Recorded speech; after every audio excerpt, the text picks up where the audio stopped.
अस्सलाम वालेकुम क्लास। आज जो हम टॉपिक स्टार्ट करने जा रहे हैं उसका नाम है नैनो केमिस्ट्री। तो नैनो केमिस्ट्री का जो पहली एप्लीकेशन है वो 1960 के अंदर दो साइंटिस्ट थे, उनका नाम था स्पाइसर एंड कोवर्कर।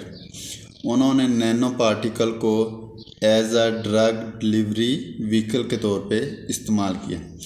आजकल इसका इस्तेमाल बहुत ज़्यादा होता है मेडिसिन के अंदर। इसको मेडिसिन के अंदर इसलिए इस्तेमाल किया जाता है क्योंकि जो मेडिसिन हम लेते हैं आम रूटीन के थ्रू, उसकी जो एफिकेसी होती है बहुत ज़्यादा कम हो जाती है जब वो अपने टारगेट पॉइंट तक पहुंचती है। क्योंकि कुछ मेडिसिन स्टमक के अंदर ज़ाया हो जाती है, कुछ जो मेडिसिन होती है वो इंटेस्टाइन के अंदर ज़ाया हो जाती है, कुछ माउथ के अंदर, क्योंकि हर जगह की जो पीएच होती है वो डिफरेंट होती है। अगर हम वही मेडिसिन को नैनो पार्टिकल के अंदर लेंगे, उसके अंदर उसके ऊपर कवरिंग कर देंगे मेडिसिन के ऊपर नैनो पार्टिकल्स की, तो वो जो मेडिसिन है वो उसी पॉइंट के ऊपर जाकर अपना टारगेट शो करेगी जहाँ पे उसने जाके एक्ट करना है। उसी जगह की जो पीएच होगी वो उसकी पीएच के साथ वो मिलती जुलती होगी। तो उससे क्या होगा कि ड्रग की जो एफिकेसी है वो क्या हो जाएगी, इंक्रीज़ हो जाएगी। जो नैनो का वर्ड है ये ग्रीक वर्ड नैनो से लिया गया है। उसका मतलब क्या होता है, 1 billion fraction part of unit. कि आपके पास कोई चीज़ है, अगर उसका 1 बिलियन हिस्सा जो होगा वो उसका क्या होगा, 1 नैनोमीटर होगा। तो 1 नैनोमीटर किसके इक्वल हुआ, 1/1 बिलियन मीटर के। उसके बाद 1970 और 1980 के अंदर जो नैनो पार्टिकल था उसका साइज़ डिफाइन किया गया कि इसका जो साइज़ होगा वो 1 से लेकर 100 नैनोमीटर तक होगा। इसका जो साइज़ होगा वो 1 से लेकर 100 नैनोमीटर तक होगा। अगर हम इसकी एग्जांपल की बात करें तो इसमें बैक्टीरियल सेल, डीएनए मॉलिक्यूल वगैरह इसके अंदर आ जाते हैं जो नैनो पार्टिकल्स की एग्जांपल्स हैं। तो नैनो केमिस्ट्री क्या है कि ये कम्बिनेशन है केमिस्ट्री का और नैनो साइंस का। कि जो नैनो केमिस्ट्री है ये केमिस्ट्री और नैनो साइंस दोनों का क्या है, कम्बिनेशन है।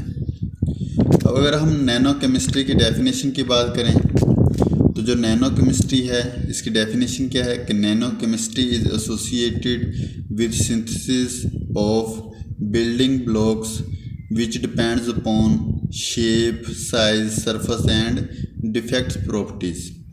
कि ऐसी केमिस्ट्री की ब्रांच जो सिंथेसिस ऑफ बिल्डिंग ब्लॉक, जो कि शेप के ऊपर, साइज़ के ऊपर, सरफेस के ऊपर एंड डिफेक्ट प्रॉपर्टीज़ के ऊपर क्या करते हैं, डिपेंड करते हैं। जो नैनो पार्टिकल्स होते हैं वो नेचुरली प्रोड्यूस होते हैं।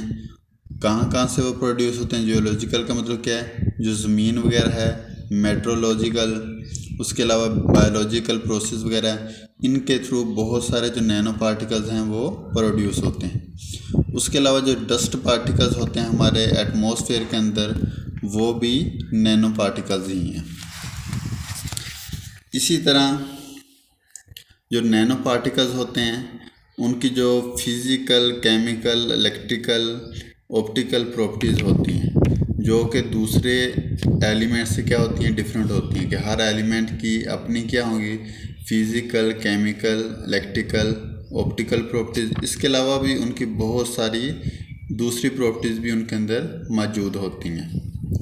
जैसा कि कोलाइडल पार्टिकल्स, नैनो पार्टिकल्स भी क्या होते हैं, वो सॉल्यूशन के अंदर सेटल डाउन होते हैं। जिस तरह आपने देखा होगा कि अगर आप सिरप वगैरह लेते हैं तो सिरप को पीने से पहले वो क्या लिखा होता है कि आप इसको हिलाएं, क्योंकि उसके अंदर जो पार्टिकल्स होते हैं वो दरमियान में क्या हो जाते हैं, सस्पेंड हो जाते हैं। तो वो कोलाइडल होता है। जो सिरप वगैरह होता है वो कोलाइडल की एग्जाम्पल होती है। इसी तरह जो नैनो पार्टिकल्स होते हैं वो दरमियान में क्या हो जाते हैं, सस्पेंड हो जाते हैं, नीचे सेटल डाउन नहीं होते।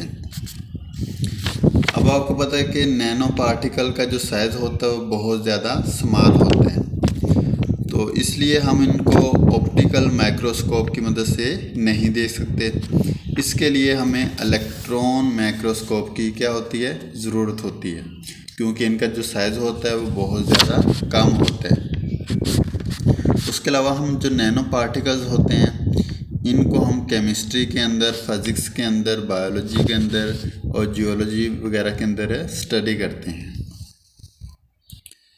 तो नैनो टेक्नोलॉजी क्या होती है कि production of nano particles by using technology is known as nano technology.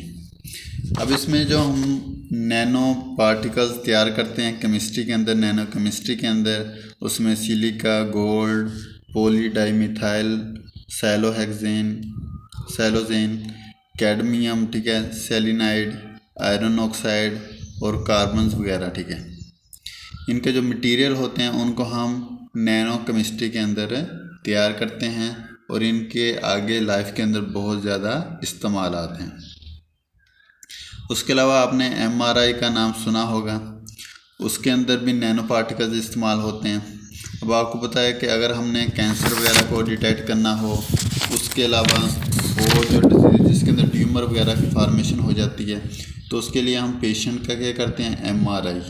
तो MRI के अंदर भी नैनो पार्टिकल्स इस्तेमाल होते हैं, जो कैंसर की तशख़ीस के अलावा और बहुत सारी जो बीमारियां होती हैं उनकी तशख़ीस के लिए हम MRI इस्तेमाल करते हैं। उसके अलावा जो नैनो केमिकल मेथड्स होते हैं जिससे हम नैनो पार्टिकल्स वगैरह बनाते हैं, उसके अंदर कार्बन नैनो ट्यूब्स आ जाती हैं, ग्रेफीन्स आ जाती हैं, फ्लोरीन्स आ जाती हैं।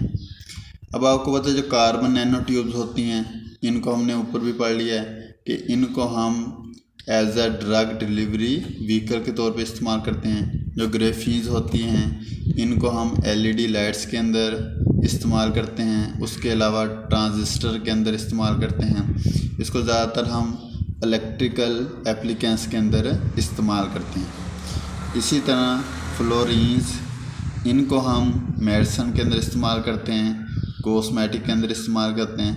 तो ये सारे जो नैनो पार्टिकल्स हैं, नैनो मटेरियल्स हैं, इनका आजकल की लाइफ के अंदर बहुत ज़्यादा इस्तेमाल होता है। Thank you very much.